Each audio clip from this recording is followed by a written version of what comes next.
Hello, guys. My name is Angelo, and this is The Renaissance by Angelo Uribe, which is me.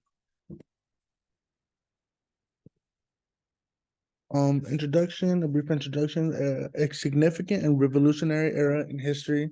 The Renaissance was a cultural and intellectual movement that swept through Europe from the 14th to the 17th century. The Renaissance marked a rebirth of human creativity, learning, and artistic expression. It emerged as a response to the stagnation and religious dogma of the medieval era. During this time, there was a striking resurgence of interest in classical knowledge, literature, and art, which sparked a period of invention and discovery. The Renaissance ignited a passion for exploration, self expression, and the pursuit of knowledge that continues to influence and inspire the modern world, from the rising of humanism to the groundbreaking works of artists like Leonardo da Vinci and Michelangelo. We will examine the fundamental components that characterize the Renaissance in more detail in this introduction. Additionally, the global impact of the Renaissance with its ideas spreading beyond European borders connects to the theme of globalization. The circulation of knowledge, art, and technology during this era fostered interconnectedness and among different regions, laying the groundwork for the interconnected world we live in today. In summary, the Renaissance, while celebrated for its cultural achievements, had complex implications for issues of class, gender, race, and globalization. Examining the Renaissance through these thematic lenses provides a richer understanding of the broader societal transformations that accompanied this pivotal period in history. The thesis statement. The Renaissance, spanning the 14th to the 17th century, was a pivotal era in history that brought a surge of creativity and intellect after the somewhat dull medieval times. It wasn't just about the arts and smarts, the Renaissance actually transformed how society worked. Think of it like this: the middle class started getting more powerful, and some influential women like Isabella d'Este and Catherine de' Medici stepped up as patrons of the arts. They were breaking the mold and changing how things were done. But here's the really cool part: the Renaissance wasn't confined to Europe, it went global. Ideas, arts, and knowledge traveled far and wide, connecting different parts of the world. This laid the foundation of the interconnected world we live in today. So we dig into the Renaissance. It's not just how beautiful paintings and genius ideas. It's about shaking up society, redefining gender roles, sparking conversations about race, and laying up the groundwork for globalization. This period was a major game changer in history. By looking at it from these different angles, we get a clearer picture of what was happening during those transformative years. I'm gonna give you a brief historical background because I don't want to give too much information, but here it goes. The Renaissance was a cultural, artistic, and intellectual movement that spanned roughly from the 14th to the 17th century, with its roots in Italy and subsequent diffusion across Europe. This period marked a significant departure from the Middle Ages and is characterized by a revival of interest in classical antiquity, uh, and focus of humanism and a flourishing of artistic and scientific achievements. First primary source would be Machiavelli's The Prince. Type of primary source: The Prince is a political treatise and is considered a primary source. The producer of the source was written by Niccolo Machiavelli, an Italian diplomat, philosopher, and historian in the early 16th century. The Prince was completed in 1513 and circulated in manuscript form during Machiavelli's lifetime.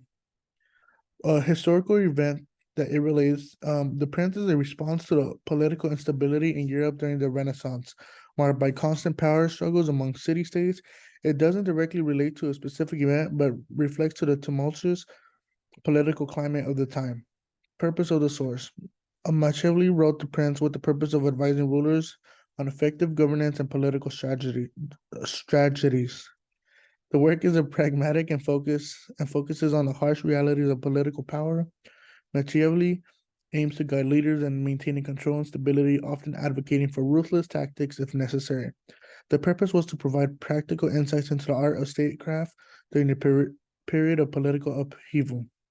This example illustrates how primary sources like Machiavelli's Prince can offer valuable insights into political and philosophical thinking of the Renaissance. Um, Here's a recap of the thesis statement. The connection to the Renaissance era. It aligns with the Renaissance era by addressing the political and social realities of the time. Machiavelli's work reflects the intellectual curiosity and critical thinking characteristics of the Renaissance, offering a pragmatic guide to the political leadership. Transformation of society. It focuses on political strategy, and the exercise of power is indicative of the societal transformation. My thesis statement refers to the prince such as a shift in understanding and the understanding of governance, moving away from traditional moralistic views towards a more practical and realistic approach. While the prince doesn't explicitly address the empowerment of the middle class, the ideas presented in the work contribute to the broader Renaissance. The emphasis of effective governance could indirectly empower. The role of powerful women is not directly addressed in the prince. However, the political dynamics discussed by Mitchell have influenced or been influenced by the activities of such influential women, showcasing the diverse and transformative nature of the Renaissance.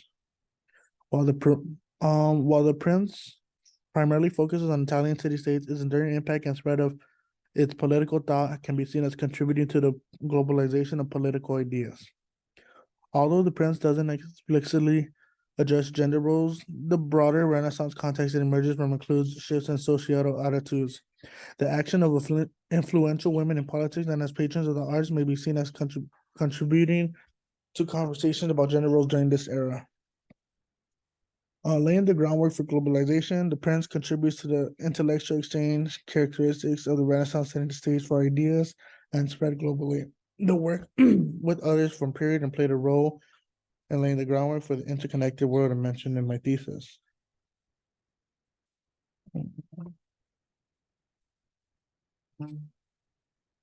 Leonardo da Vinci's Vitruvian Man. It's a source. It's known as the Vitruvian Man, made by Leonardo da Vinci. The sketch is to believed to be creative during 1490 during the Renaissance period, while not directly related to the specific historical event. The Vitruvian Man reflects the intellectual and cultural atmosphere of the Renaissance, a period of renewed interest in classical knowledge, humanism, and scientific explanation. The purpose of the Vitruvian Man was likely twofold. Firstly, it aimed to explore the concept of ideal human proportions based on the writings of the ancient Rome architect Vitruvius. As you see here, it does connect to both the Renaissance era, transformation of society, middle class empowerment. Leonardo's, work of the Vitruvian Man, it's substantial. It just doesn't reflect on one. To go by real quick. You have the Sistine Chapel by Michelangelo, artwork and frescoes of the ceiling and altar wall of the Sistine Chapel. The Sistine Chapel is located in Vatican City, within the Vatican Museum. It's in a small part of the church. The original producer is Michelangelo. He's known widely for his work. It was produced on the ceiling frescoes between 1508 and 1512. The Last Judgment was completed later around 1541. The creation of the Sistine Chapel doesn't directly relate to a specific historical event. However, they are significant in the context of the Renaissance period in Italy because it was made during that historical timeline. The primary purpose was to decorate and beautify the Sistine Chapel. Michelangelo's work is considered a masterpiece of Renaissance art and a testament of the artistic achievements of the time. Here you have the context of, the Sistine Chapel. It focuses on the Bible stories, and it's when you look up, it just has little frames of the Bible stories. I've been there before. It's really nice. Too bad you can't take pictures. You can take pictures, but without the flash. But it doesn't really look as nice because when I went, I had an iPhone, but it wasn't that great. He showcased in the Sistine Chapel, exemplifies the Renaissance emphasis on humanism and individual achievement. The religious, it relates to the Last Judgment, themes of sin, salvation, and divine justice. Gender and sexuality, the primary focus is on biblical narratives, the portrayal of Adam and Eve. Cultural values, the overall artistic program of the Sistine Chapel reflects the cultural values of the Renaissance, emphasizing the human form classical ideas and a revival of ancient Greek and Roman aesthetics. This shift is focused on broader cultural perspectives on beauty of knowledge. The Mona Lisa, my favorite. The primary source is a visual artwork, the painting of the Mona Lisa, which is the Head Museum in Paris, France. The Mona Lisa was painted by Leonardo, a renowned Italian Renaissance artist and mentor and a mathematician. This painting is believed to have been created between 1503 and 1506 with some possible additional work done until 1517 when Leonardo da Vinci passed away. The Mona Lisa does not directly depict a specific historical event. However, it is situated in the broader context of the Italian Renaissance, reflecting the humanistic ideals of the time. This portrait is believed to be of Lisa Gherardini, the wife of Florentine merchant. The purpose of the Mona Lisa is, like many Renaissance portraits, was to capture the likenessness of the subject and convey the sense of personality. In this case, the enigmatic smile and the use of sfumato, a technique of blending colors and tones, in the painting are considered masterful. The portrait was likely commissioned for personal or familiar reasons. To this day, people don't know if she's smiling or not. If she's giving a small smirk like this. So they don't know if she's smiling or she's in a good mood, she's in a bad mood. It's a bit controversial. Right here you have the analysis of the Mona Lisa. The Mona Lisa. The Mona Lisa is an iconic representation of Renaissance art. Like when you talk about the Renaissance, that's like one of the first things you know. Mona Lisa. Everyone knows the Mona Lisa. Leonardo da Vinci's meticulous attention to detail in the Mona Lisa, especially in capturing the subject's expression, the use of sfumato aligns with the humanistic deals. Like his artwork is like wow, like because you don't really see that often, or during that time you didn't really see that type of artwork. That was like super rare. Subject identity. While the identity of the subject believed to be Lisa Gherardini isn't overly tied to the issues of race or gender, it does provide a glimpse into the lives of individuals during the Renaissance, particularly women. I would say like it shows the beauty, not only of the human body, but the beauty of women. Like it's a showcase, like women are beautiful.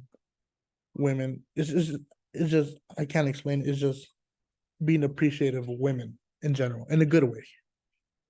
Art's impact on society. The enduring popularity of the Mona Lisa and its status as the one of the most recognized and celebrated artworks globally speaks to the profound impact art can have on society. Like I said, everyone knows it. It's in everyone's history book. I known about the Mona Lisa when I was like a kid, like fifth grade. It's so famous. Everyone knows it. It's a cultural symbol now to the discussions of the power of art and shaping perceptions. Like I had a project once and it's to, self portrait.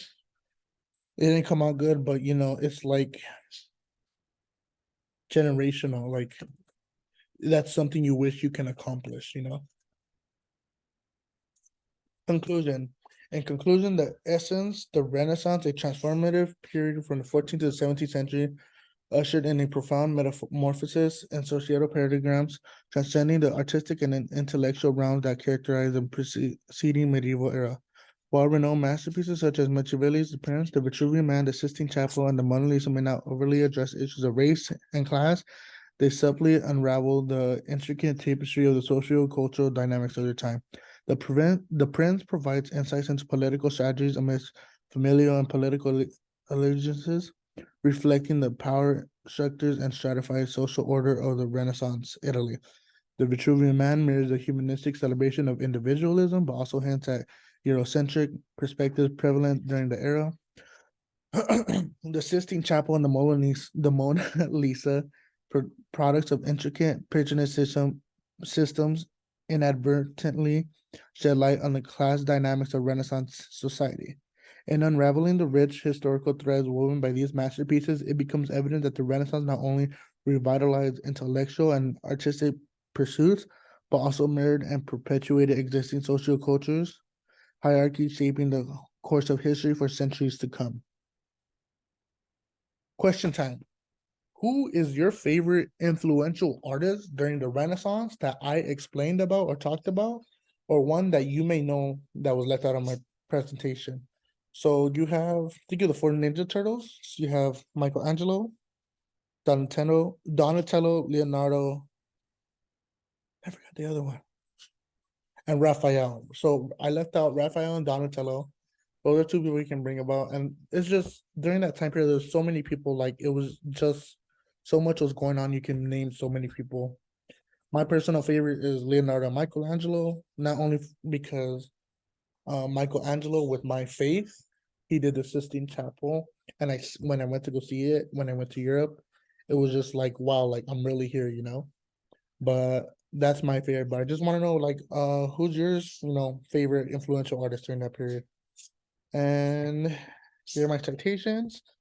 Thank you for enjoying my presentation, and thank you guys. You guys have a great night.